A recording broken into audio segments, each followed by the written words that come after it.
Welcome, fellow bookworms, to Tibra's Den. My name is Whitney, and today I have my September wrap up. Now, September was a really fun month. I had hit 500 subscribers, so thank you everybody who is subscribed. And so I was celebrating that. Plus, it's my birthday in September. So for the month of September, I decided to have you guys choose my reading order via emoji polls. So you didn't know the specific books. I mean, some of them you could probably guess. Like some of them I think were pretty obvious, others not so much. So I had you guys do emoji polls and choose my reading order, which was so much fun. That video, I ended up missing a week, but that video should have gone up on the 6th, so last week. And I did not talk in depth about the books or anything like that because I had, done a TBR video, and then obviously I do my wrap-ups. But that was so much fun. I had a lot of fun doing that. And then it was Orilium, so I participated in Orilium, and it was also Cryptid Creatures Readathon, which Orilium is put on by G at Bookros. There's a spring and an autumn equinox that we do each year, and then you have like a year-long challenge that you can do as well. And so that was a lot of fun. And then Cryptid Creatures was put on by Tricia at Sweet Tea Reads. And that was a lot of fun as well. Now, I was going for a blackout on Cryptid Creatures. I ended up not getting 2 of the squares. So I did end up getting 6 bingos, which is fantastic. But I didn't quite get the blackout because I didn't get 2 of the squares. And then for Orilium, I ended up failing a class for each of my callings. I'm doing 3 callings, and so I failed 1 class for Godseer, 1 class for Necromancer, and 1 class for Herbologist. And that's because I got really sick at the end of September, and I wasn't able to get those last few books read.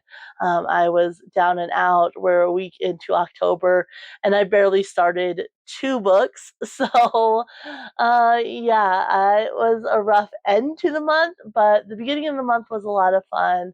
And so, we're going to talk about the books. As always, if you're new here, I go over my stats, and then I go from the books I didn't get read to my least favorite books all the way to my favorite books of the month. And I also have a top 3, which doesn't always correspond with star rating. It's just the books that really stuck with me or had the biggest impact.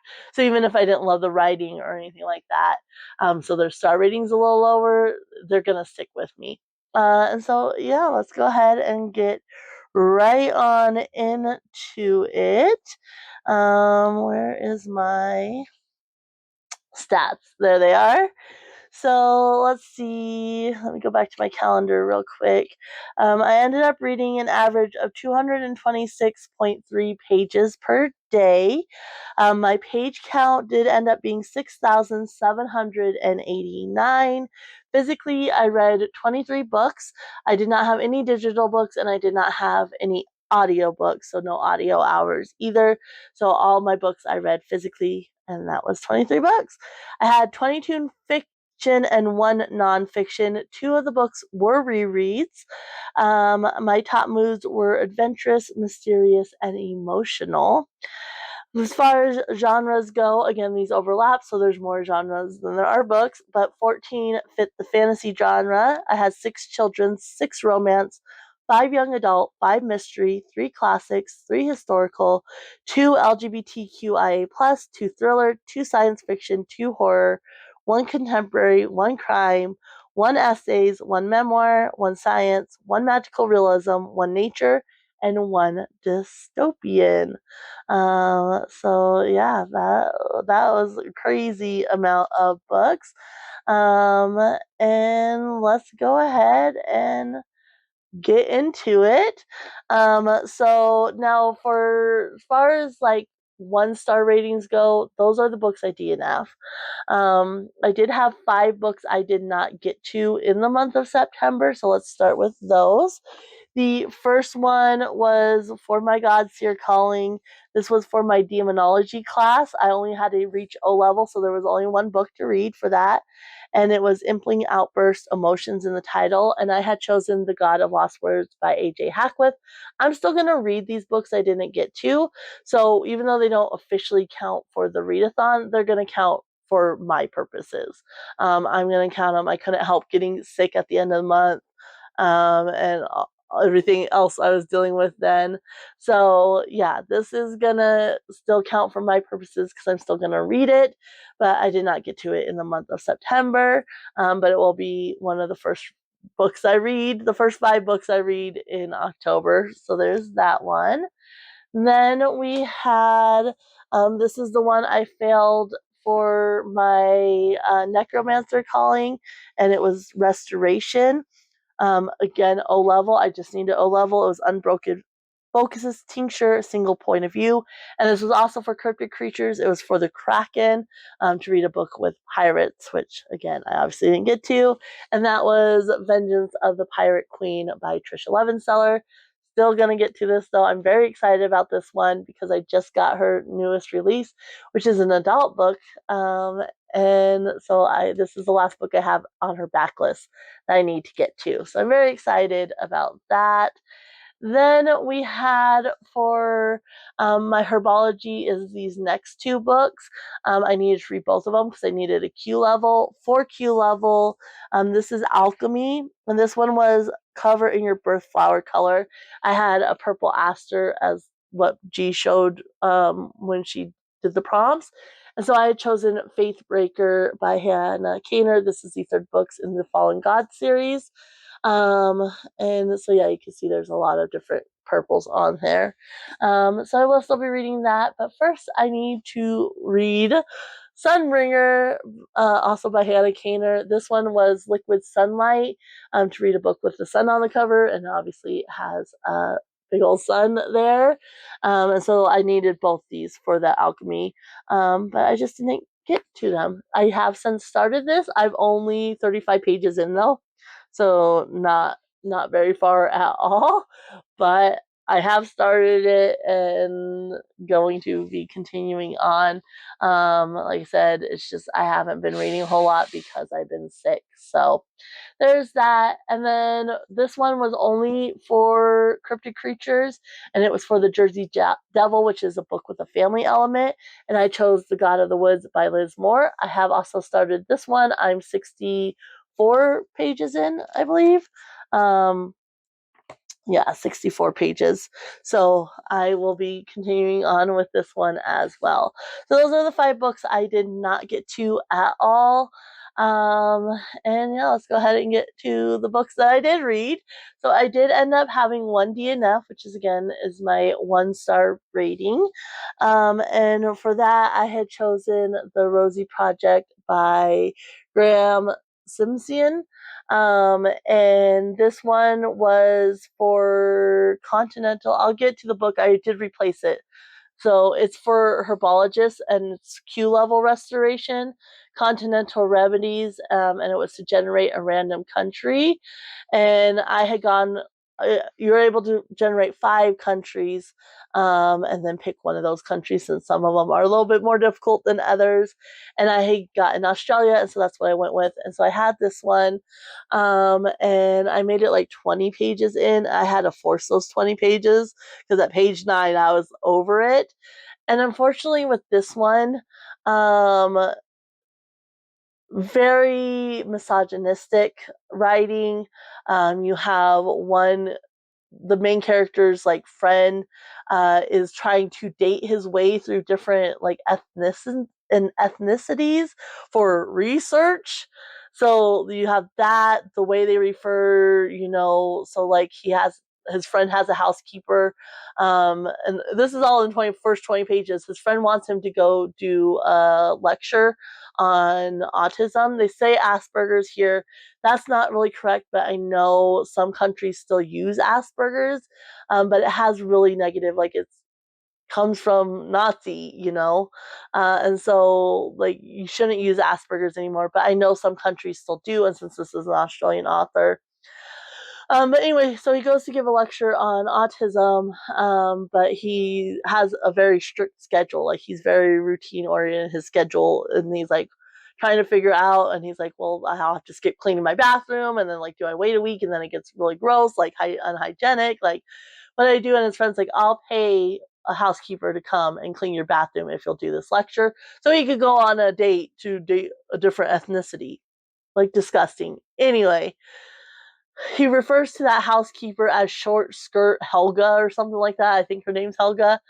And just no. And then the lady who's running the lecture is described with a well endowed chest, not that nicely said though. And then he's giving his lecture, and it's a bunch of mostly autistic 12-year-olds, mostly boys, I think. And he uses a scenario of like, if you're trying to survive, you're in a group where you're trying to survive, these other people are after you, and one of the group has a baby and the baby's crying and you need to be silent, like, what do you do? And like the boys are yelling, you smother it, poop you it, like, and he's thinking that's a good thing. And I'm really big, like, I am autistic. I'm really big, like, it's one thing to be socially inept and not understand social cues and such, but you still learn what is and isn't appropriate. And the things aren't appropriate. And that's not just a quirk of autism or whatever. Like, no, you still learn what is and isn't appropriate. Mental conditions and mental health and mental disorders and such are not an excuse to be a horrible human being, and be inappropriate and whatnot. Like, it's not an excuse. And if you can't do that, then somebody needs to be responsible for you. And having, this friend who wants to date different ethnicities, like, knowing that you might not understand what is and isn't appropriate, sending you to do this lecture, like, no, you should have never been in that position if you can't know what is and isn't appropriate. And just the way referring to the women and such, like, that's not appropriate.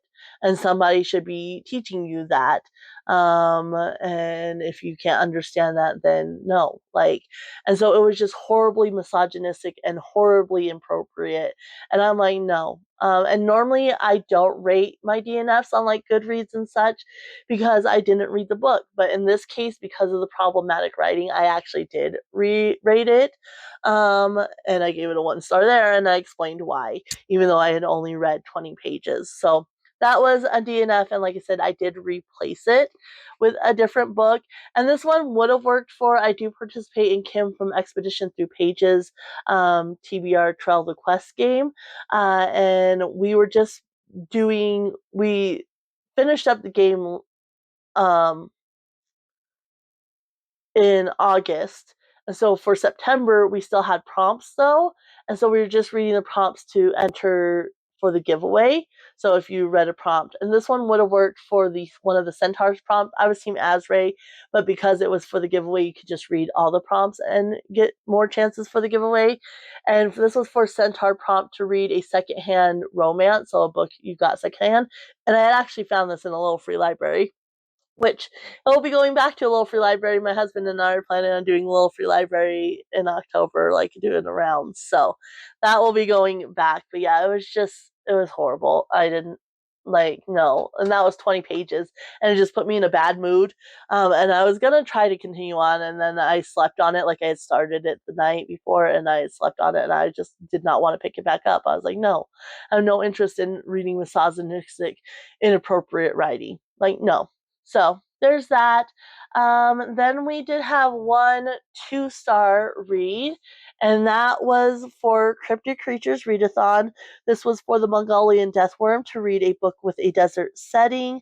And actually, I could have probably done sun on the cover for this one, because I'm pretty sure that's a sun, but it's so little and I'm not entirely sure, and I had already chosen my choice, so we're just gonna go with it. But that's Many Waters by Madeleine L'Engle, which is the 4th book in the Wrinkle in Time quintet.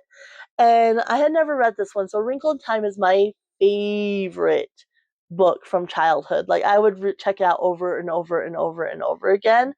And this one was obviously very disappointing. So I consider the Wrinkle in Time middle grade books. Now this one we're following the twins Sandy and Denny's, and they're 15. So it could be skewing into the young adult, but I still view the series as a middle grade series. And even if it's a young adult, like some of the stuff that was in here was just not appropriate in my mind. Not for what I think this is, which is a middle grade series going into early young adult. And it also deals a lot with like theology and whatnot. So in my mind, it's also a Christian book. And it was overly sexualized. And I do not understand why that was the case. What was the point of that? Like, you could have told the same story without that.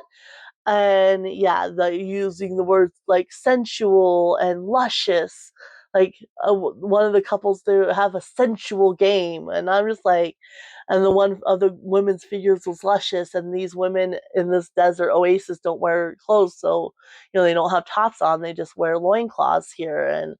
And Sandy, and yeah, they're 15, so yeah, they're gonna notice the chest area, but in this book, I'm like, no.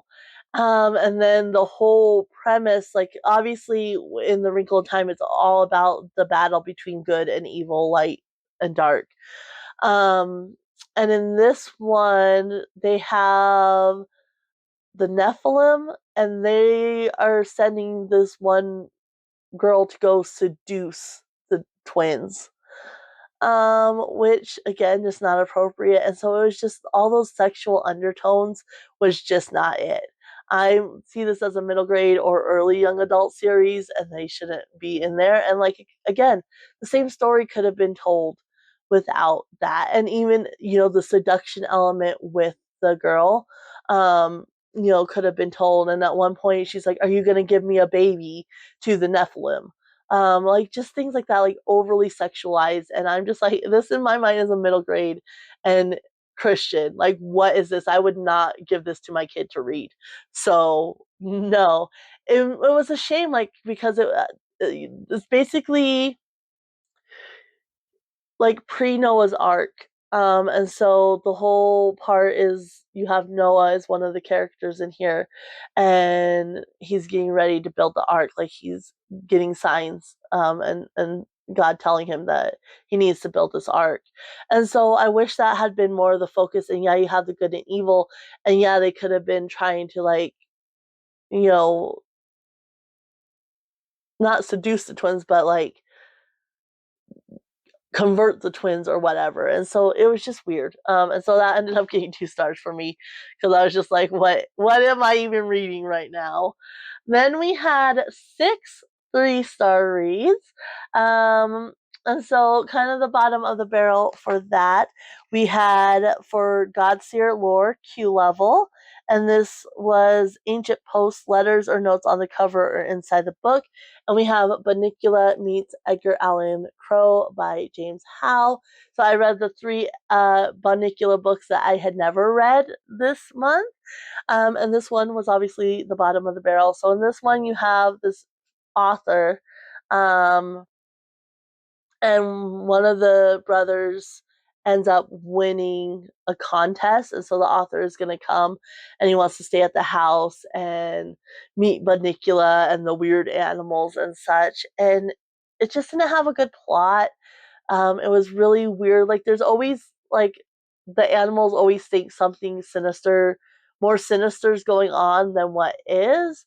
And then you learn that it's more innocent than that. And so it still had that aspect, but it just didn't really work. And again, there was this weird romance with the author and one of the boys' teachers. Like, why did that need to be in there?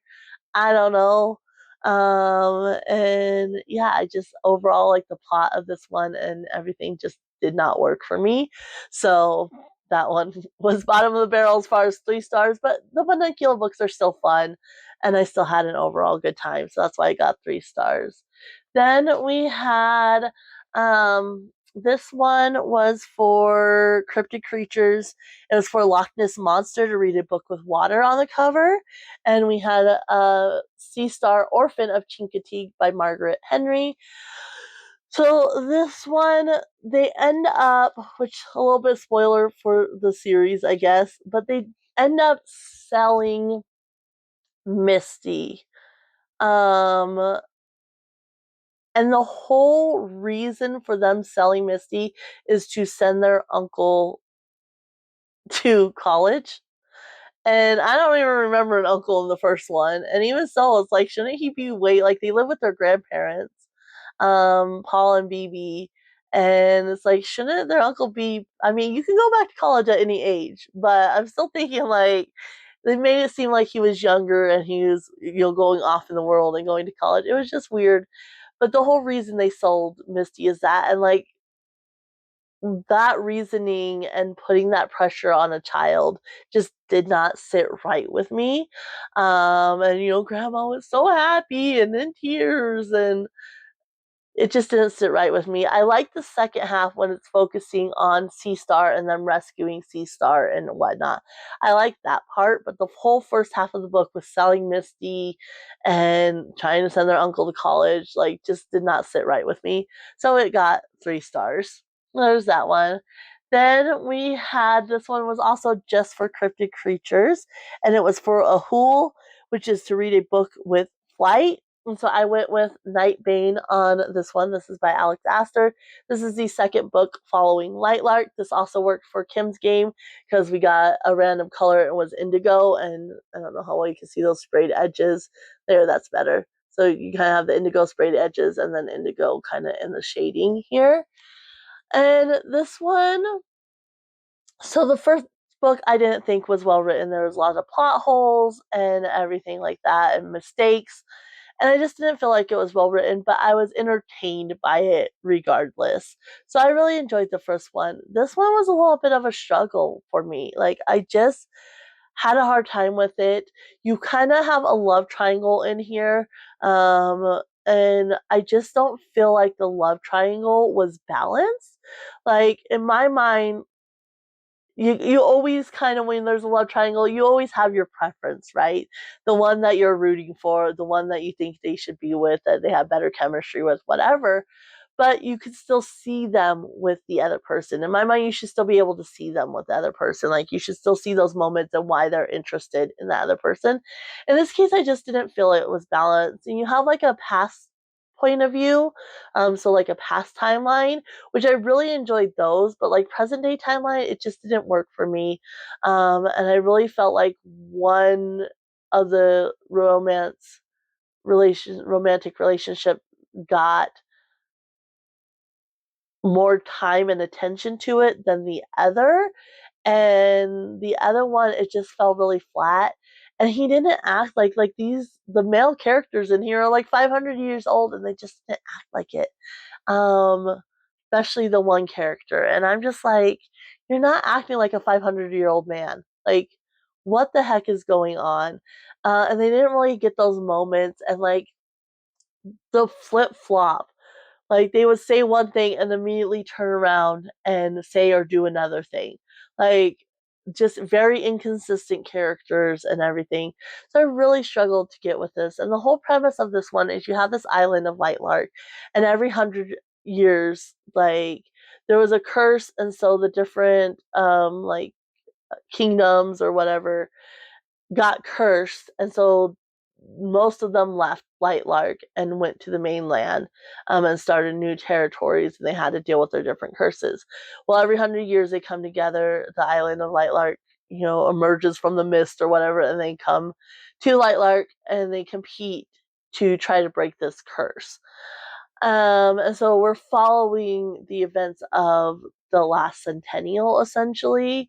But yeah, and is, kind of on the brink of war and like a little bit political on the different factions and who's gonna fight for which side and everything like that.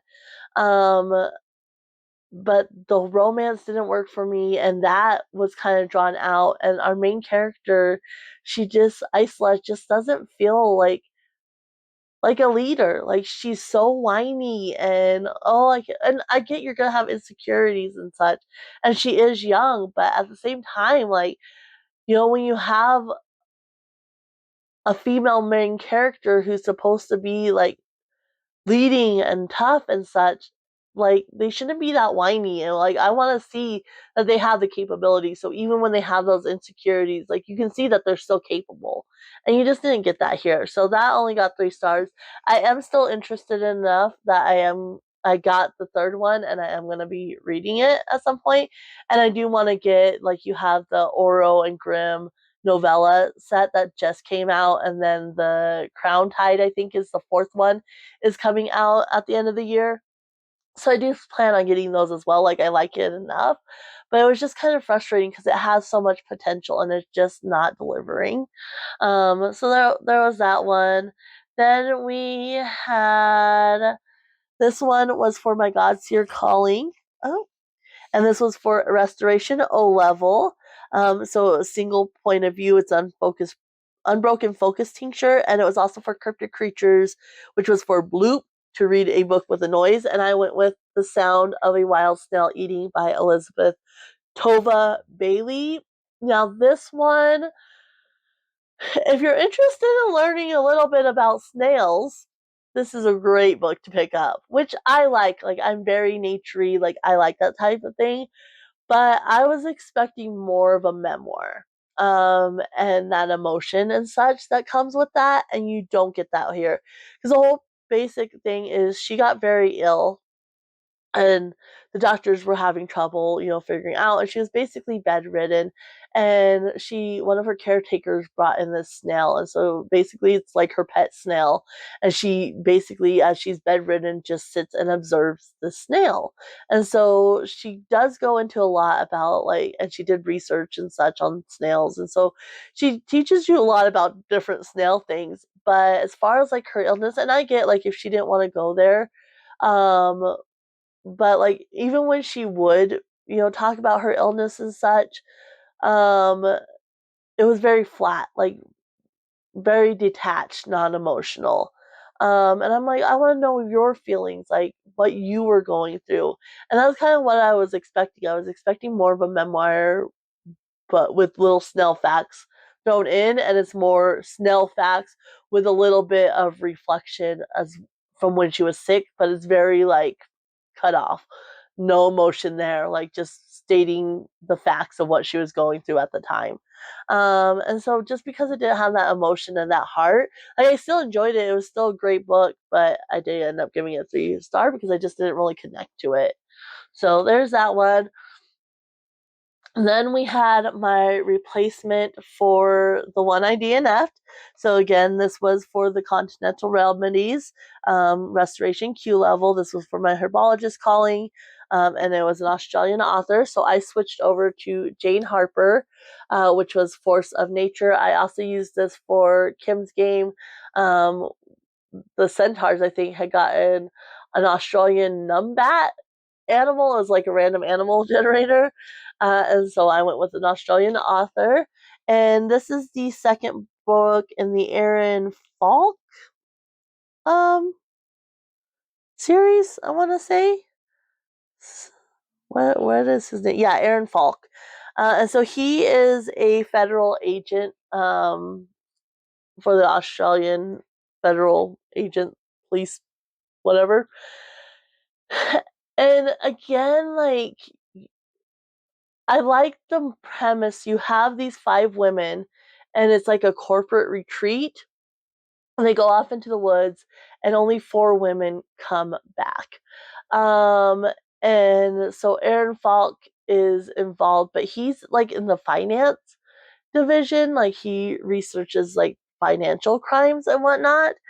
And so his involvement was a little bit tenuous, and it's like, okay, like, it felt a little forced, like you're trying to make this series following him. But like, yeah, he had his reason for being there, but it's just following him as the main character, and it really wasn't his case. Like, his case was attached to this case, but the missing women and such really wasn't his case. So following him as a main character just didn't really work for me. And him as a character, he's kind of flat. Again, like, you don't get a lot of emotion and like you don't get a lot of connection to the character. So yeah, I like the setting was really great, like in these woods, and the premise of these missing women and trying to figure out what's going on. But him as a main character just didn't really work for me. So I wish he had just told the story, not trying to make it part of that series, because it was just weird. And like the first book, it was he goes back to his hometown, and so it's really more personal to him. But this one, like, yeah, the connection to why he was even involved in this case in the first place was tenuous at best, and it just didn't really work for me. But I like the setting, I like the premise, and then also there's like a past serial killer that's thrown in there, and it was just unnecessary. It added nothing to the story, so that was a little disappointing as well. But if you're looking for just a fun, quick thriller, like this is mystery thriller, like this is a good one to pick up. Like I enjoyed the first one, I enjoyed this one. I think I gave both of them 3 stars, but it's not that there was anything specifically wrong. It just didn't really draw me in, and I didn't connect to the characters overall. But I like the overall plots and such. I had a good time with. So there's that one. Then we have our last 3 star, and I was kind of on the fence. I almost gave this a 4 star, but as I was thinking of the issues I had with it more and more, I was just like, you know what? No, like, because I had so many issues with it, it's really more of a 3 star. And this was just for Cryptid Creatures. It was for Rougarou to read a book with an animal on the cover, and I read Tiger's Trek by Colleen Houck, and you can see there's a big old tiger on the cover. So with this one, originally, I don't remember when they were published, but you had like a 5-book series with a little novella, and it's following these 2 brothers, and it's a love triangle, and they're cursed to be tigers. Well, she revived it and brought it back last year, and in this next installment of this series, you have 2 sisters. So it's an alternate reality of what if those brothers never got cursed, but the tiger's curse still exists. Is kind of the main premise, and you do have one character from the previous series that is involved in this series. And in the first one, I just felt like it was a lot of setup and nothing actually happened. I ended up giving that one 3 stars. I did enjoy this one more, but I still ended up giving it 3 stars because there was a lot of problems with it, that I just, yeah, um I couldn't give it a 4 star. I like, basically in this one you have the 2 sisters and they're cursed to be tigers, and in this one they're kind of in a dreamscape and they're having to face different tests. Um and I wish like the author had leaned more into those tests and kind of the lessons they're learning there, and she really doesn't. And you're following, so there's 6 characters, and they're all split up, and so you have a group of 3, a group of 2, and then one's off by himself. And so you're jumping around between different viewpoints, which is fine, but it just made it really hard to kind of get in and connect to these characters. And again, you have a lot of setup, and you're not really getting, like you said, she didn't really lean into these tests and what they're learning from them. Like the one set, because they're all doing different things, obviously, and the one was, yeah, that really testing them, and they're having to complete these tasks and such, and that was with the 2 characters that were off by themselves. So that really, if the other characters had a similar theme and similar vein of, okay, you're set with these tasks and you have to complete these tasks, and what are you learning about yourself and such, I think I would have enjoyed it more. And it also didn't wrap up in the end. Now you're following they're all separated, but then at the end, like, it doesn't wrap up, and it's just like, basically, we'll see what happens next time. Are they all gonna find each other? And like, it doesn't wrap up at all, and I'm so frustrated. Like, it could have been contained, and then the epilogue does set up, well, the last chapter and then the epilogue does set up for the next book. And it's like, you could have wrapped up this book with the characters and what they were doing here and still had that set up for the next book, no problem. So the fact that we're jumping around following these different characters and not really getting a lot out of it, other than the two characters who were really focused on their task and such, like, and that's the one thing I liked about the original series. They had set tasks for each one, and they were completing those tasks in each one. And so it's really frustrating that this is just like, again, it has so much potential, it's just not delivering. But I will say there's like very much folklore fairy tale element. Like, you have The Snow Child, which I read, The Snow Child by Elwyn Ivy. I'll insert a picture here because I don't remember the author's name, but I love that, and that's based on that fairy tale. And so that was in here. You also have Father Winter, I think. And when I read The Bear and the Nightingale by Catherine Arden, it has that folklore, that fairy tale, and that was in here, which I really liked. And so, yeah, it had a lot of components that I really, really loved, and it had a lot of potential, and it just didn't deliver, and it's like so frustrating, and not having that wrap up. Like, if it had actually wrapped it up, it definitely would have been a 4-star for me, because I would have had that satisfaction of the wrap up.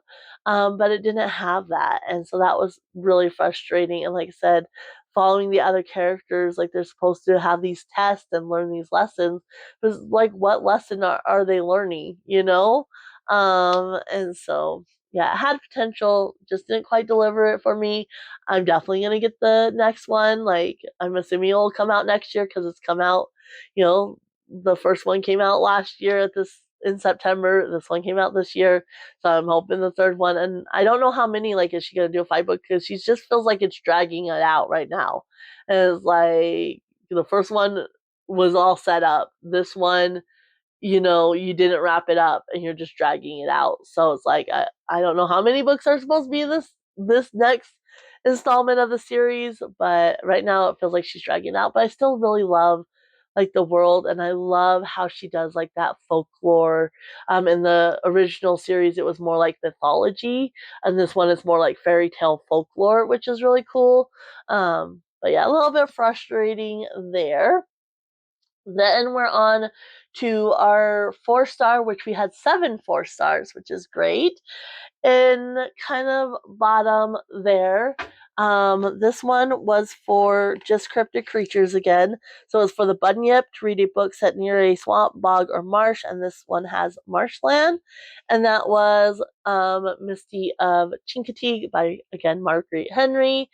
And this one, I'm pretty sure I never read this one. Um, so I did not count this as a reread. Said I had 2 rereads. But I'm pretty positive I didn't read this one because it did not feel familiar. I think I read the other 2, Misty's Twilight and Stormy Misty's Full. I think I read those 2, and I hadn't read these 2, Sea Star and this one. Obviously, this is the more well-known one. It's the first in the series and such. But this one, it just felt like I enjoyed it, and I love the horse aspect and everything, and I like that it had real events, like, that happened and whatnot. The thing with this one, it felt like there was a lot of action, but it felt really, like, sloggy. Like, you were just slogging through, even though there was a lot of action. And again, I think if it had focused more on, it was more the second half that I enjoyed with them, with Misty and everything. So I think if they had focused more on that than Phantom, I think it would have worked a little bit better for me. But it was just like a lot of stuff happening, but still didn't feel like it was going anywhere, which is why I didn't get 5 stars. It only got 4 stars for me. So there's that one. Then we had another Bunnicula book. This one was for my Necromancer Calling Conjuration D level, and it was to conjure a snack, so food on the cover. And it's the celery stalks at midnight, and you can see it has the celery on there. This one was really fun. It was cute. This one basically, they Funicula is on the prowl again. And so the neighborhood vegetables are being drained, and Chester the cat gets it in his head that they're gonna turn into zombie vegetables, like they're gonna rise again, which that part, like, it's vampires, so it's like vampires and zombies aren't the same thing. And I really don't like Howie. I like Harold, the older dog. I like the banter between him and Chester, but Howie's just not my favorite. When he was introduced, I just haven't enjoyed the books with him as much. And so he kind of drops it down for me because some of the things and some of the jokes in here just didn't seem aimed for kids. It's like, yeah, it's more for if an adult's reading it to their child, they're going to get the reference and they're going to find it funny. And so it just didn't seem as aimed for kids, like some of the references and the jokes and such, and Howie, annoys me a bit. But it was, and the whole zombie, like, they wouldn't be zombies, they would be vampires. Like, it's totally different. But he thinks they're going to be zombie vegetables. But it was still cute. It was still fun. I had a great time with it. So it got 4 stars. So there's that one. Then we had, next up was for my Necromancer Calling. This was Demonology O level, so Impling Outburst, emotion in the title. And it was also for Cryptid Creatures, the Yeti, read a book with a cold setting. And I went with Warrior of the Wild by Tricia Levenseller. Now, this has been my least favorite Tricia Levenseller book. I've loved everything else. I'm not sure what I gave the Daughter of the Pirate King and Daughter of the Siren. No, what are they called? The pirate ones. Yeah, Daughter of the Siren Queen. I'm not sure what I gave those. Like, I can't remember, but I think they were 5 stars for me. But the others definitely have been 5 stars. And this one definitely was my least favorite. So this is more Viking inspired. It is a standalone. And you have our main character, and she ends up failing her trials. And in this community, if you fail your trials, then you get banished, and you have to complete this task. And if you can complete it and bring back proof, then you'll be welcomed back into the community. And there's this god that they have to, like, basically the communities are all suffering in some way because they have to give these offerings to this god. And so that's her task, is to kill this god. And like, all these tasks, when they fail their trials and they get banished, are basically impossible. And so it's basically like, yeah, you're never gonna come back to this community. But she goes out and she ends up meeting these 2 boys who've been banished for a year. So you have their task that they're working towards completing, and then her task as well. And it was enjoyable. Like, I like the setting, I like the mountains and everything, and I like the different tasks that they had to complete. And again, you have like different, like, they think that they're just like, that's not real, like it's just an old wives' tale or whatever, and then she's realizing, oh no, that creature is real. Things like that. Really enjoyed that. My thing with this one is the 2 boys, like, they seem so helpless. And it's like, how have they survived this whole time? They've been out here for a year and they're surviving. Like, that makes sense because they seem helpless. Like, and there's also like the creatures that she had in her first task, or in her trial that she failed. Like, they're supposed to be really prevalent in the wild, and she saves one of the boys from a bunch of the creatures, like, when she first gets banished, and then no mention of those creatures. Like, and I was like, well, you have mentions, but you're not seeing those creatures. And that's kind of where it fell short for me. It's like, one, the boys, like, how the heck have they survived? Like, they seem so helpless. How have they survived? And 2, these creatures, like, it's supposed to be really dangerous in the wild, and it was almost cozy. Like, you got very cozy. Like, other than when they were doing their tasks and fighting those monsters and such, it had a very cozy feel. Like, didn't the danger didn't seem to be there really, you know? And so that's kind of where it fell short. Like, it was supposed to feel like high stakes, I thought. And yeah, past those initial scenes and then the task, like, it didn't have that danger element. It didn't feel like they were in danger. It felt like they were just playing house out in the woods, you know? And so that's where it dropped down for me. But I still really love Tricia Levenseller. Like, still a huge fan of her writing. Can't wait to get to Vengeance of the Pirate Queen and then read her new one, which I think her new one is her first adult book. All the rest have been YA. So I'm really looking forward to seeing what she does there as well. Then we had this one was for Necromancer Calling, Spells and Incantations, Q level, Current Trends, a book released this year. And it was also for Cryptid Creatures Readathon, Thunderbird, read a book based around weather. And for that, I went with The Amalfi Curse by Sarah Penner. I've read The Lost Apothecary and The London Seance Society. And both of those, I think I gave 4 stars. Gave this one 4 stars as well. I really like this author's historical writing, which the London Seance Society was all historical. But in the Lost Apothecary, it had a present day and a past timeline. And then this one, it had a present day and past timeline. And the present day timelines just fall really short. Like, I did not like the present day timeline in the Lost Apothecary. Love the historical, which is why it got 4 stars, even though I hated the present day. This one, I was just kind of mid on the present day. So basically, you have Haven, and she's a nautical archaeologist. And so she comes to this village of Positano on the Amalfi coast, and she has worked on this project and is basically has gotten like this new technology and such to map like shipwrecks and whatnot. And she kind of has this tie to her father. Like, she started this project before her father passed away, but then her father passes away. And so she's searching for the last spot where he was, because he found something. And she doesn't know what he found, because he ends up passing away before he can tell her.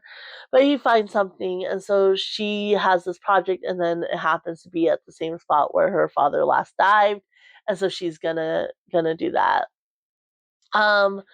And that, like I said, the present day timeline and kind of how it ties into like the witchy weather and such, like the witchy magic, the ocean magic. The past timeline, you have these witches in this thing, and they're protecting this village, and so the village is pretty prosperous, but there's like these bad guys and whatnot, and so it ends up being really risky for them.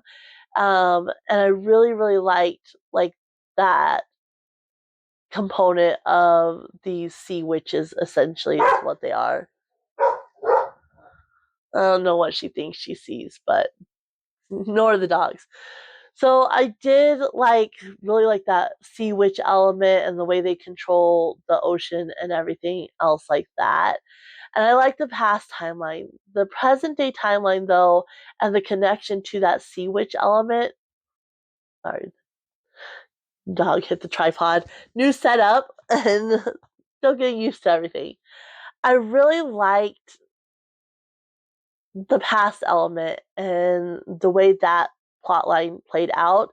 The present day element and the ties and like the reason why they're seeing like the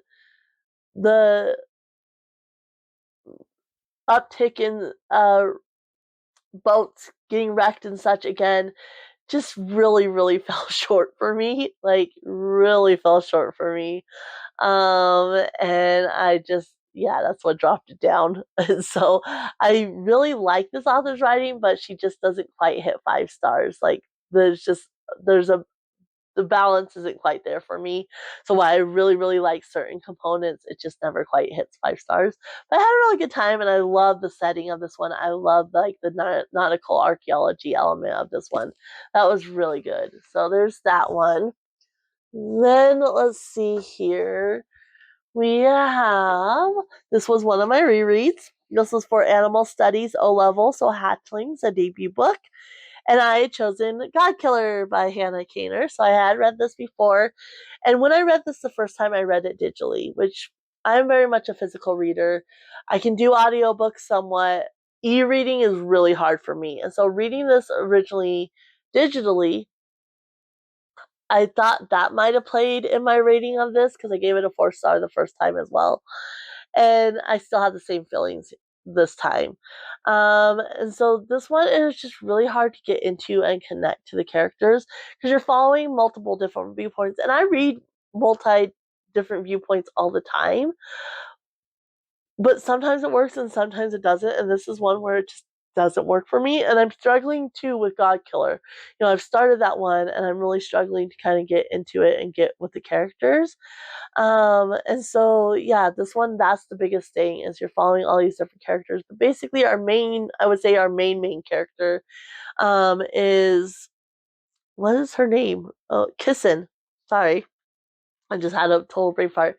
Kissin is a god killer. So there was this big war between the gods, and that's part of it too. Like you're getting like these little snippets about the past war between the gods, and I think it, like, to start, you get it starts with a chapter on Kissin and her history, with her family and what happened to her. And I think if it had extended that chat like to another chapter about like the God Wars and such, I think this would have worked a lot better for me. You're not only following different viewpoints, but you're also, in present day, but then it's like having inserting little snippets to teach you about this big God war that happened. And so you had the different gods, and after the God war, the current king bans worshipping the gods because the gods have power because people worship them. And I really like that component. Like new gods get brought to light because people worship and such. And so you have Kissin, and you also have, I don't know her, but you have this little girl, and she has Anara, I think is her name. She has a god attached to her, so she seeks out this god killer to try to figure out why this god is attached to her and what they can do to separate themselves from each other. And then you also follow Elogast, and he was like the commander of the forces for the king, but he does not agree with the king banning worship to gods. And so after the war, he ends up going and starting a bakery.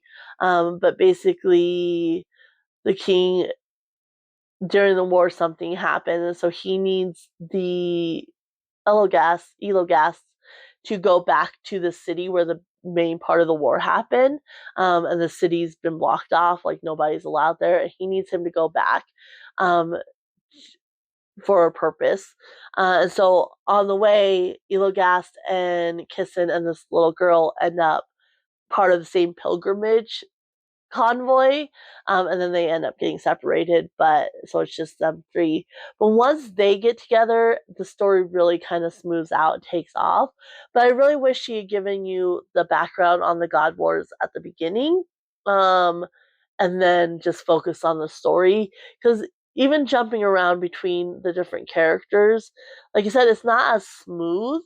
um and I'm noticing that in Sunbringer as well. Like it's not as smooth. Like so you're starting to get into it and then it switches viewpoint.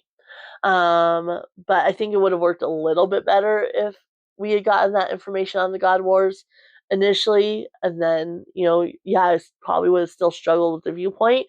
But once they get together and it smooths out, yeah, you're still following different viewpoints, but the flow of it's a little bit better because they're more on the same trajectory. So the flow of the story is a little bit better. I will say this one has great disability rep. You have different versions.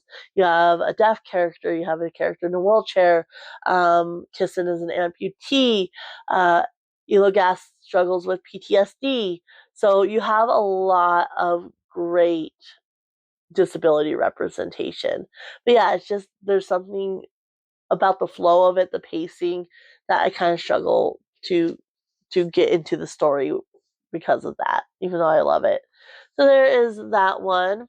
Then we had This one was for my Godseer calling, so it's O level, Conjuration O level, and it's Conjuring Circles, circle on the cover. It was also for my Cryptid Creatures Readathon, Groot Slaying, read a hybrid genre, and I went with Behooved by M. Stevenson.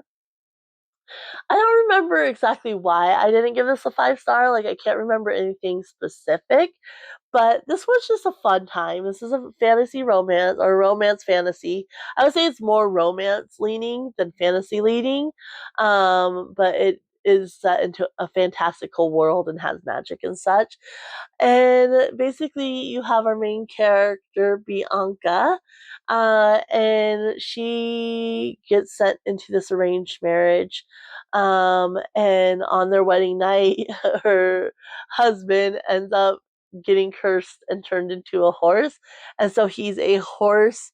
Um, Eric, he's a horse by day. Yeah, a horse by day and then a man by night.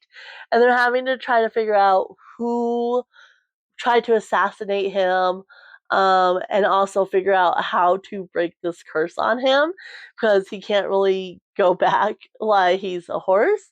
And even once they realize, oh, he's not permanently a horse, he does turn back at night. Like, it's still like, we need to break this curse. And so they're traveling, trying to get back to her sister knows magic. Um, and so they're trying to get back to her sister to see if they could break this curse. And then also, get back in time because he needs to be coordinated by the spring. I think it's the spring equinox, because they use like blood magic in his kingdom, and it was a lot of fun. And I think where it kind of fell short is kind of a little bit on the politics and also the magic too. Like, I would have liked a little bit more development there, like why like blood magic here and the others are very focused, like they have a lot of rules and such as far as their magic goes. But it was a lot of fun and it was a good time. I did like Eric and Bianca together.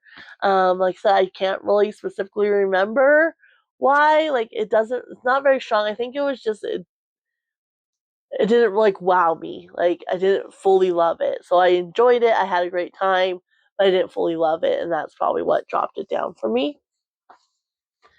Then our last 4-star, this one was for Godseer Restoration Q level, again, Continental Remedies. So for this one, I had chosen a different 5 countries and I got in Mexico, so I went with that one. This is also for Cryptid Creatures. It was Jackalope read a historical fiction. And I went with The Bewitching by Silvia Moreno-Garcia. Now, this one, I think it was a matter of expectations versus reality that dropped it down for me. I might actually enjoy it more on a reread now that I know what to expect. Because I was expecting more witchiness to it than what I got. So it's definitely more on the academic side, like academic and mystery side of things than it is witchy, I would say. So basically, you're following 3 different timelines. You have like a 1990 something timeline. Let's see, 1998 timeline. You have a 1908 timeline. And then you also have like a 1930s timeline that you're following. And so basically, you have Minerva, and her grandma always used to tell her back then when I was a young woman, there were still witches. And so you're following Minerva, and she's researching this author from the 1930s. That's what she's doing her thesis on. So she's at college. It's summer, but she is like in charge of the dorms or whatnot. And so she stays on. Like, they have a skeleton crew in the summer. She stays on. And so she's working on her thesis and trying to, figure out this author and whatnot. And I will say I figured out early on who the witches were in each timeline. And then you're following her grandmother in 1908. And that's another thing that dropped it down. So in 1908, you have this weird relationship, like, with her uncle, and it just kept really throwing me off. Like, I know, like, in olden days, like, it wasn't uncommon for cousins to have relationships, but, like, sometimes he would act like her uncle, like, and, like, that's my niece, like, you know, like, eyeballing her young man that she's kind of interested in, or that's interested in her. And then other times, like, there would be weird sexual things, like, within their relationship, and that just really threw me off, and I just couldn't get it. And it's like, they either needed to have, like, a different, like, familial, or, like, no familial relationship, like, a different part in her life for it to work in that way, because then something happens later on and you see kind of why that thing was there, but at the same time, it's still just no. Like, no, that's her uncle. And I just couldn't get past that. So that was part of it. I did see who the witches were early on in each timeline. Like, I saw that. And so in the 1908 timeline, her brother is missing. And so she's trying to figure out what happened to her brother. And she's kind of learning about witches. And, like, it's a small town, small village. And so they have, like, superstitions and such. But her uncle's from the city, and he's like, no, like, you're just small town ruler, like, get that out of your head, kind of dismissing everything. And so she's kind of having to figure it out, like, going against, her uncle and being sneaky and such, because he doesn't believe it. Her mom doesn't believe it. And so she's kind of having to be sneaky there. And then you have the 1930s timeline, and one of their friends, so you have the author, and then she has, like, this wealthy friend, and one of their friends goes missing, and, like, weird things are happening to start with. And so the author, like, that's the whole premise of one of her books, was inspired by that, and then she was gonna, like, really deep dive, and she ended up dying before she could publish, but she has, like, all these notes and such. So the Minerva in her timeline is, going towards the wealthy friend and trying to get access to, like, her diaries and such, and figure out what happened in the 1930s with their missing friend there. And then she also has a missing character in the present day timeline. So each timeline has a missing character, and it has to deal with the witches and such, and they're trying to figure it out. Like I said, it was very much more academic leaning than it was witchy in the 1930s and the present day. And then the 1908 timeline was more witchy, but you had that weird thing with the uncle. So that's what dropped this one down. Otherwise, like, it might have been a 5-star because I really did like it. And like I said, I do like academic books, so maybe rereading it and having that expectation, it might have put it up for me. But at the same time, you have that weird uncle thing, so I don't know upon a reread whether it would get a higher score or not, but that's why it dropped down for me. So that was the last 4-star book. Then we had 9 5-stars. I'm gonna get a quick drink because sick throat. I'm still not 100%. Let me just take a break, and I'll be right back to talk about the 5-stars. Okay, so like I said, we did have 9 5-stars, which is fantastic. Like I said, real star rating wise, I had a very good month. So bottom of the barrel here was a necromancer calling, conjuration O level, conjuring circles on the cover. For this one, I read Nighty Nightmare by James Houck, another Bunnicula book. You can see Bunnicula's in a circle there. You have, like, a moon up there, and you have the eyes peeking out that are circulish, I guess. Anyway, this one was a lot of fun. So basically, they end up going on, like, this camping trip. And the family meets these 2 guys, and they have this dog. And so the dogs and the cat end up going off into the woods. And they're in the woods, and they're, like, thinking something suspicious about this dog. And he doesn't want us to go back. Like, what if something's happening to our family? And so they end up telling him the story of, like, Bunnicula's origin. So I really like the story within the story. I love the setting.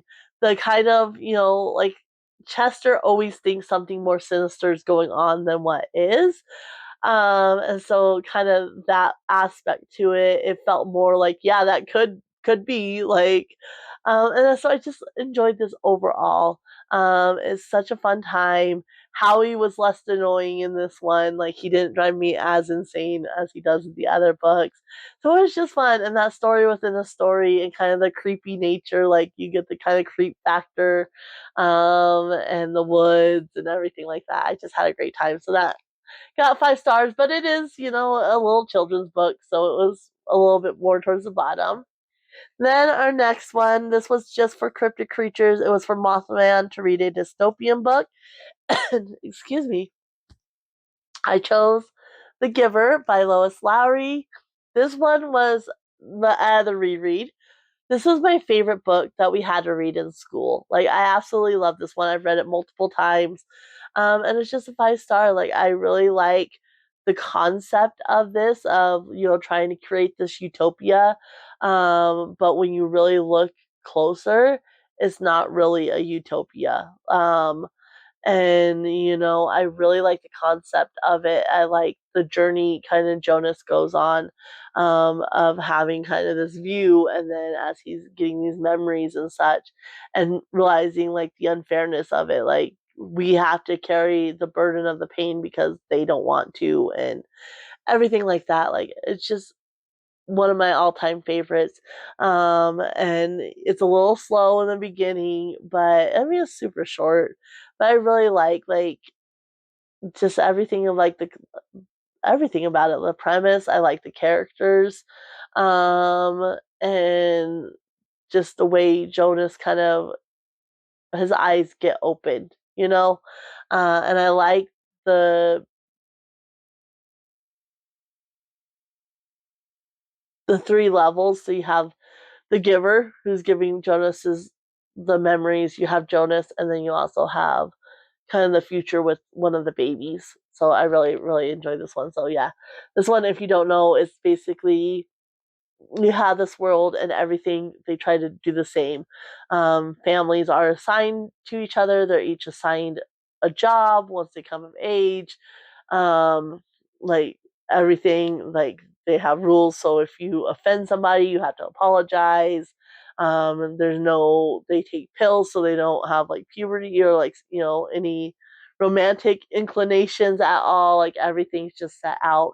And if somebody breaks the rules, or the elderly, or they have a set number of babies, if they have identical twins, they say they release them, which is actually, them not, they're going on to a different community or anything like that. Um, and so yeah, I just love this book. One of my all-time favorites for sure. Then we had I think this is our last children's book. This was for my Godseer Calling Lore O level Forgotten Tongues to read a translated book, and I had chosen The Little Prince by Anthony de Saint-Exupéry. And this is my first time reading The Little Prince. I've never read this, and I loved it so much. I loved how whimsical it was, and kind of this notion of like as adults, like we think we know, but like we kind of lose something as we get older, and it's not always a good thing, and I love the narration of this one and how the drawings play a part, in it, and like how he was told, like when he was little, he drew a picture, and it's like, don't focus on drawing, like you need to focus on your studies and everything like that.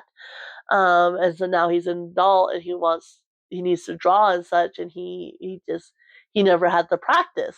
So I really like that aspect. So basically this is following, we have our narrator, and his plane crashes down, and he hears this voice, and it's this little prince, and he asks him to draw him a sheep. And then you get the story of the little prince. And this little prince lives on this tiny little planet that's only big enough, has 3 volcanoes, and he has a flower on this planet. And kind of, I like the journey the little prince goes on, and it's like he's searching for something and he doesn't know what he's searching for, and he realizes like he had it all along. And so that purpose, the search for what purpose and what happiness is and everything, it reminded me a little bit of The Alchemist in that aspect, like what it means to be happy and have purpose. And it's like, do you really need to leave to go find it, or can you be content with what you have?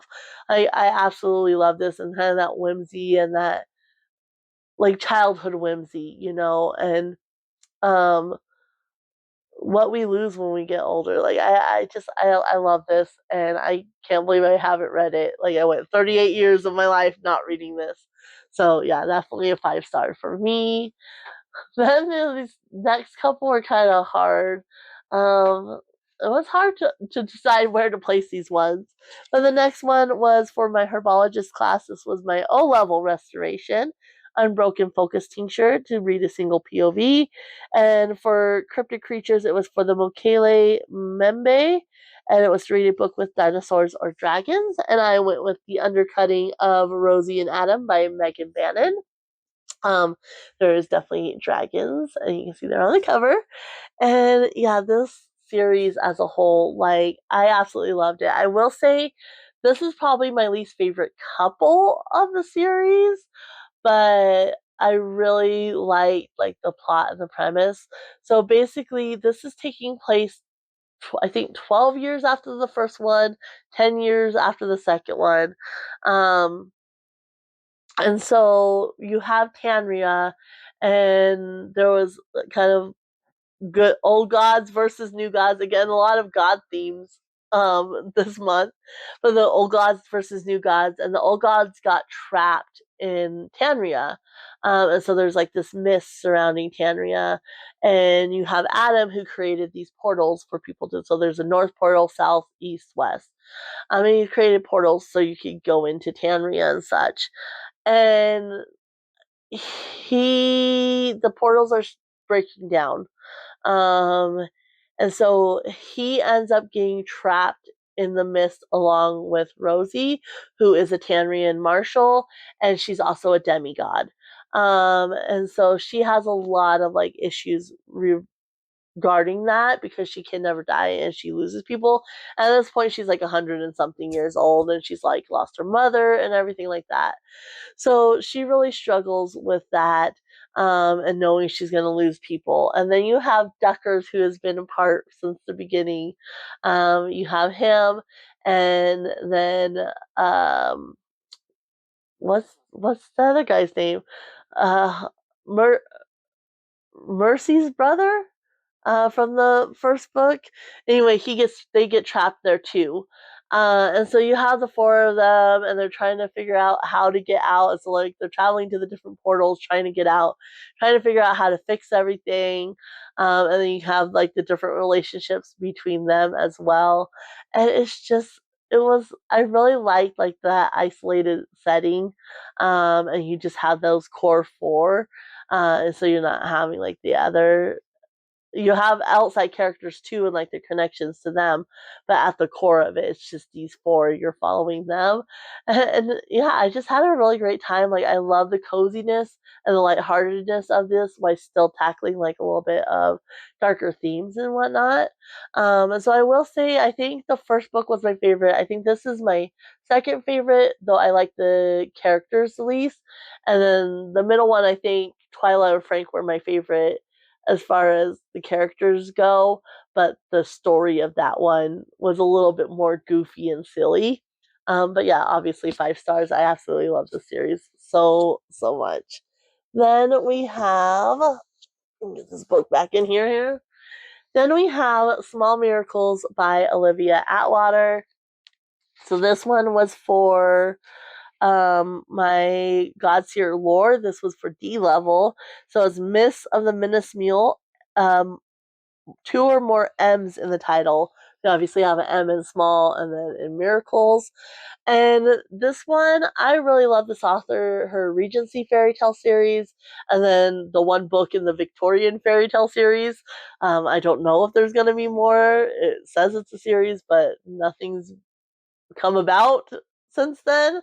But this was a backlist book that I had not read yet, and I just really like this author's writing, so I had picked it up after I did my, auto by authors video, and finally got it read. And this one, I really love like the overall premise, and basically you have Gadriel, and it's the fallen angel of petty temptations.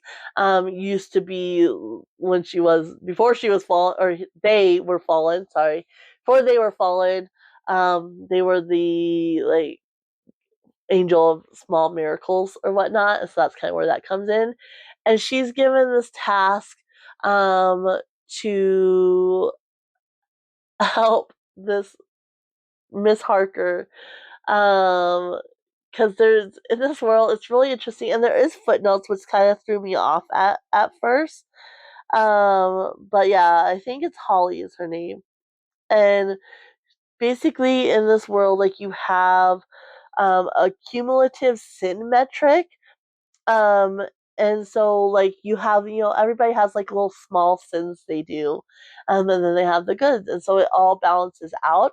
But Holly Harker is so like good that like she doesn't have those sins, and so she's like in the negative as far as points go, and so she's trying to get it basically to balance out a little bit more.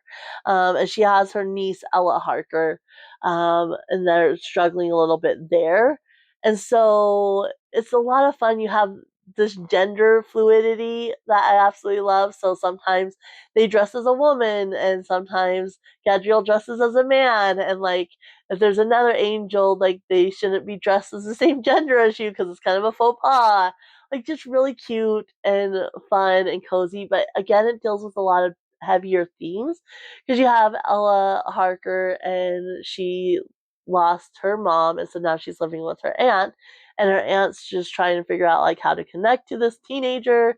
And so you have, they're at the school.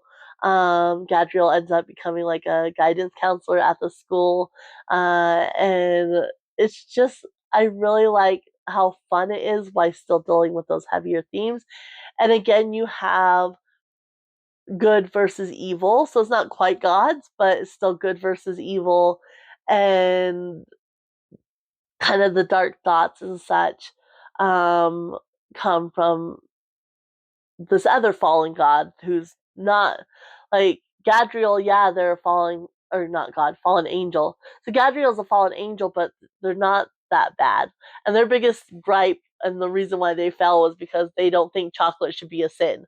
They're very big on chocolate, and so like that's one way where they, get those small sins. Like, hey, have some chocolate. Why don't you get extra chocolate in that drink or whatever?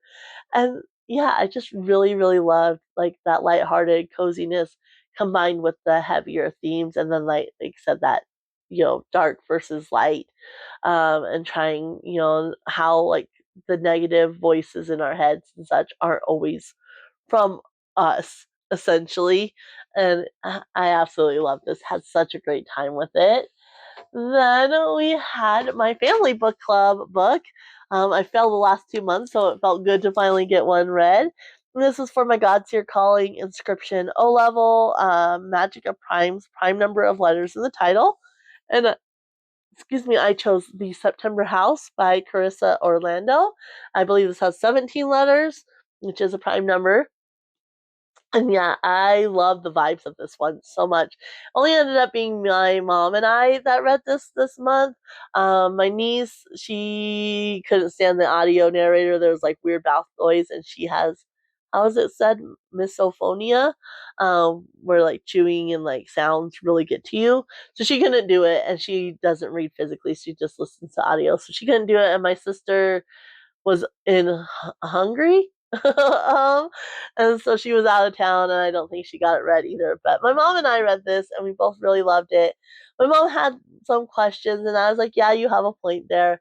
But I love the vibes of this. So basically, you have this woman, what is her name? Margaret, and her husband and her buy this house. Well, every September's the walls start bleeding, and you kind of get an uptake take on these ghosts. Like there's a few ghosts that are there year round, but in September, like you get a bunch of like these children ghosts and such. And Margaret has always wanted a home of her own. So she's like, no, we're staying. This is the present day that we're following is the 4th September. And her husband last month left. Well, her daughter's like, where's dad? Like, he's missing. Have you heard from him? And she's like, nope, I haven't heard anything. He left. Like, and she's like, and her daughter's like, well, how long has he been gone? Like, why hadn't you tell me? And so her daughter ends up coming, but it's September, and the mom's freaking out. She's like, no, you can't come. Like, the house is bleeding. There's the ghost, and like, you just can't come.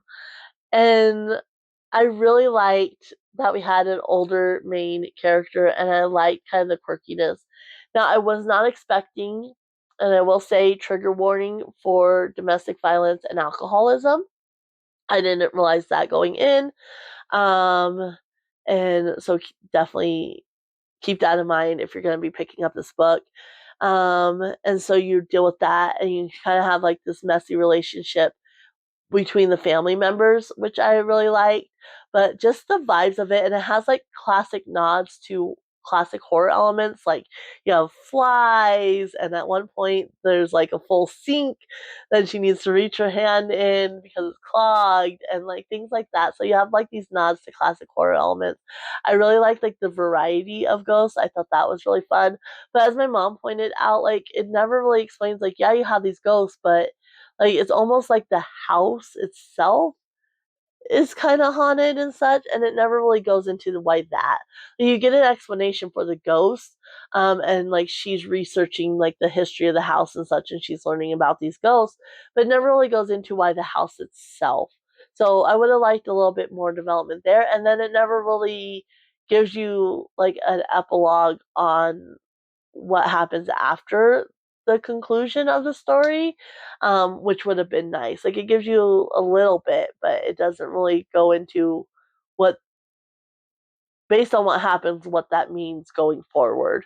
And so I would have liked a little bit more of that as well. But I love the vibes of this, and I loved, like I said, having that older protagonist, and like she's very like you have rules and that's how you survive, like you follow the rules, and yeah things still might go wrong, but that's how you survive, because if you don't follow the rules, like chances of things going wrong are much higher, and that comes from that domestic violence element and everything like that. And I really like kind of her mindset and such. Like I found it really unique, and I liked how she was just like, I'm staying in this house, I'll follow the rules, but I'm staying in this house.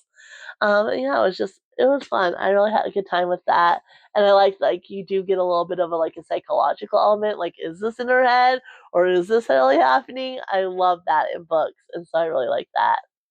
Then the next one was for Necromancer for Conjuration Q level. It was for borrowing spells, borrow from another TBR.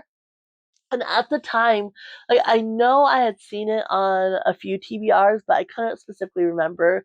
Well, since then, this is Swordheart by T. Kingfisher. I was watching uh, Sarah from Sarah Hart's books. All channels I mentioned will be linked down below, and she did her September TBR, which was a huge mess. Um, she had this on there briefly. Then something happened, and so she had to scrap her TBR. Well, she has a bakery theme game, and for the lore of the bakery, she talks a lot about the lore and like if you get a burnt batch or whatever. And I love like chocolate chip cookies and brownies specifically. I love them to be burnt. Like I like them extra crispy. I like them to be burnt. So I figured, based on the lore of the bakery, this was on her TBR, and yeah, she had to scrap it. But based on the lore of the bakery, I would happily eat that burnt batch. So I counted it there. I also saw Ali from All I Do Is Read um, reading this, and I've seen it on Sid from Sid Bookworm, I believe, their TBR as well. So I've seen it on more TBRs, and this one was just such a cozy, fun time. So you have our main character, and she inherits it's her uncle by marriage. She inherits, his estate and such after he dies. Well, her in-laws are not happy about that, and so she ends up pulling this sword, and when she pulls the sword, this man comes, and then she's like, "What the heck?" And he's like, "I'm the protector for whoever wields the sword, so I'm here to protect you." And so basically, it's like, well, like I need your protection from my in-laws right now, because they have her trapped and locked in her room, and so they get out of there, and they end up going on this journey, um, to there's different like religious orders essentially, and so the what is it? I can't remember, but there's this religious order of the rat, and they're like the lawyers of this world, and so she's trying to get to this religious order of the rat so she can figure out like how to deal with this inheritance and her scummy in-laws who are trying to force her into marriage so they can get the inheritance essentially. So they go on this journey. It's her and the sword man. What is his name? I'm horrible with Sarkis. Hala and Sarkis. So they go on this journey, and then on the way back, they end up. You have more companions. So you have the priest from the Order of the Rat, which is going to help her with her inheritance. And again, like non-binary, so you got that rep. And you have this like little badger type creature, and his like main purpose is he drives the wagon, and he takes care of the ox, and you don't disrespect the ox, and like he's all about the ox, and that character was just so much fun. And along the way, they meet this other order who like are just not good guys, and like they're basically trying to become the only religious sect um in this world, and so you have them that are harassing them, and then the in-laws, and so like you're getting like, and they meet multiple times, and so they're on this journey on this road multiple times, but it never felt like, sometimes that can get boring and redundant, and it never felt like it felt fun and enjoyable the whole time. And even when they were meeting the same enemy multiple times, you also end up meeting these three paladins, which is really fun and comes into play. Like, it's just a lot of fun overall. I will say, like, it does have kind of that third act conflict that romances have, and that one was a little bit lackluster, but I love the rest of the story so much. Like, I don't even care. And you kind of expect it when a romance. So I had so much fun with this. I can't wait to get the next one. I'm definitely gonna get. I think there's gonna be 3 books in this one because the sword, it was him and 2 of his like generals that got cursed to be in weapons, and in the acknowledgments or the author's note, it says, basically that like why she came up with this concept, and that she's already working on the second one, which that one is projected, I think, to come out next year. And then you'll have the third sword as well. But it also takes place in this bigger world, which you have the Clockwork Boys. I think that's a duology, with the Clockwork Boys and another one, and then you have the Paladin's Grace series that is set in this world as well. Definitely want to read all of those. Like, I just really enjoy teaching Kingfisher, so this was a fantastic fun time. Then we have more gods and such. And this one was from Necromancers, Spells and Incantation O level, Charm, Luck, roll a d6 and read a book in that page bracket. I rolled a 5. I thought that meant between the 5 and 5.99 range, but then when I was watching G's, when she chose hers, it was like it's the range before that, which doesn't really make sense to me. But but on that video, she said, I think other people were confused too, and she said you could just do either or. So this one falls like at 543 pages or something like that. Let's see here. Yeah, 543. And it was also for Cryptid Creatures Readathon, Bigfoot, read a book over 400 pages. So I went with The Fallen and The Kiss of Dusk. Um, Those dogs. They just like to bark. There's nothing out there. Breezy barks at nothing, and then Boo Boo has to, of course, bark. But this was also for Kim's game. It was like a fantasy on your 10 and 25 list. Because at the beginning of the game, we had to make lists, and one of them was 10 books you wanted to read, priority reads for 2025. And this is definitely one because I knew it was coming out and I wanted to read it. So, anyway, I chose this one. And this is the second book in the Shadowborn duet, the fourth book in the Crowns of Nyaxia series.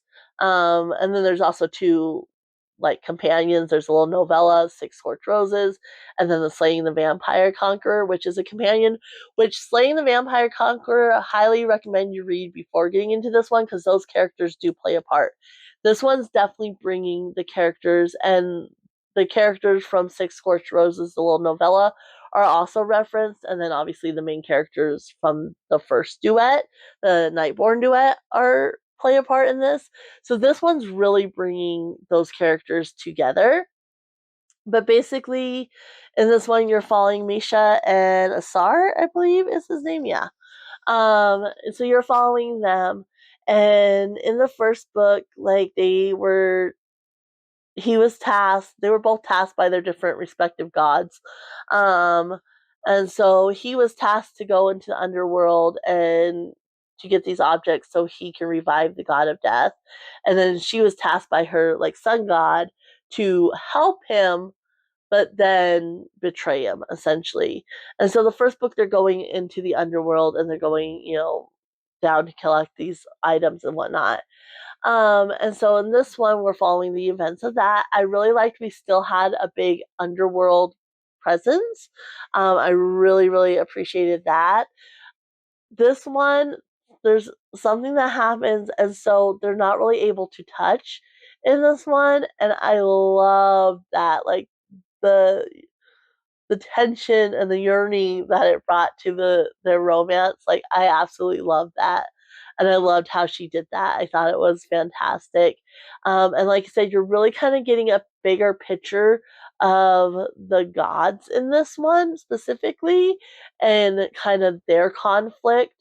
And Nyaxia, like she created the vampires after they killed, her partner and such. And so you're really getting a bigger look into the bigger picture of the gods and kind of the conflict between them and how the different factions in here, because you have three houses of the vampires and then you also have like the humans and such, and how they're played into that. And so yeah, I absolutely love Carissa Broadbent. Everything I've read from her has been 5 stars. Misha and Asar, I love their characters. Again, you have a lot of like depth as far as like mental health and trauma and everything like that. There's a lot of depth and heavier themes here, but I really like the underworld element in this duet in specific, and I like how this one's kind of bringing it all together. And I'm so excited for the Bloodborne duet that the next one, in the Nyaxia series, the first one which will come out next year, I think next August. So I'm so excited to get to the Bloodborne duet as well. And yeah, just had a fantastic time with this. And that brings us to our final book of the month. And this one is obviously my favorite. And this was for Godseer Conjuration Q level. This was for borrowing spells, borrow from another TBR. I know a lot of people read this one. And this is Cryptid Creatures Chupacabra, read a book with a multi POV. And I read Bury Your Bones in the Midnight Soil by V.E. Schwab. I love this so much. Toxic lesbian vampires, it is. I heard many people classify it as that, and that definitely very much fits. So basically, we're following 3 different timelines. You have 1532, when we're following Maria, and that was my favorite. And the character arc of that character, and you can see you're following her like when she's a young girl at first, and then when she gets turned into a vampire, and then kind of her role later on. And you can see like those character traits from when she was a young girl, and to kind of what she turned into later on. Like you can see the character traits and such, but while you root for her when she's a young girl, later on, like you're like you do not like her. So that was really cool to see. You have 1827 London, and then 2019 Boston, and I really like the format and the pacing of this because you're getting like you start off and you're mainly following Maria. And you're kind of going back and forth between Maria and then the 2019 timeline, but it's mainly focused on Maria. And then as you're going down the line, you get a little bit more of the 2019, and that starts to become the focus. And then the London one, that kind of there's a reason it doesn't really come into play until later on, and then you kind of get a big batch of that storyline and a big explanation for that part of it, and it was just so fantastic. The dogs, they just no manners. But anyway, yeah, this was so fantastic, and it is a chunkier book, but it reads so quickly, and I was just so hooked into it. And like I said, Maria, Nitra, don't step on there. Maria was my favorite. Like, just like the changes and like say you could see those components of her personality and how they played into what she becomes in the end. Like you can see that. And I thought that was just so cool and so cleverly done. And I like the other two timelines as well and the way they played in as well. But Maria was the star of the show here for me, and I ate this up. I ate this up. Perfect for kind of transitioning into like spooky season and such. And I adored this book. I absolutely loved it. So that was the top book of the month. Of course, we still have our star ratings, or not our star ratings, our top three rather. Those were our star ratings. So the top book of the month has to go to September House. I love the older, quirky main character. Like I find I'm really enjoying that. Reading Megan Bannen, Rosie and Adam, and Twyla and Frank. Those were both older characters, which I really, really loved. And especially when they're a little bit quirky, I think that's so much fun. I like the variety of ghosts. Like I said, you definitely get a different variety, which was cool, and like their backstories and everything like that. I like those classic horror elements, like the nod to the classic horror. I thought that was really well done. And then the messy family dynamic, and the depth that you got there, I thought that was really cool as well. So that's my number one book as far as impact and what's going to stick with me. Number two, I'm going to give to The Little Prince. Um, I just this was a book that actually surprised me for such a tiny little story. Like, it's gonna stick with me. I like the drawings and how they played a part of the narration. I thought that was really cool. Um, I liked how that was done. That was different. I like that childhood kind of whimsy feel to it. I like the look at the meaning of happiness and purpose and what it is to find that. And then the kind of outside expectations of what it is to be an adult and what is expected to be lost.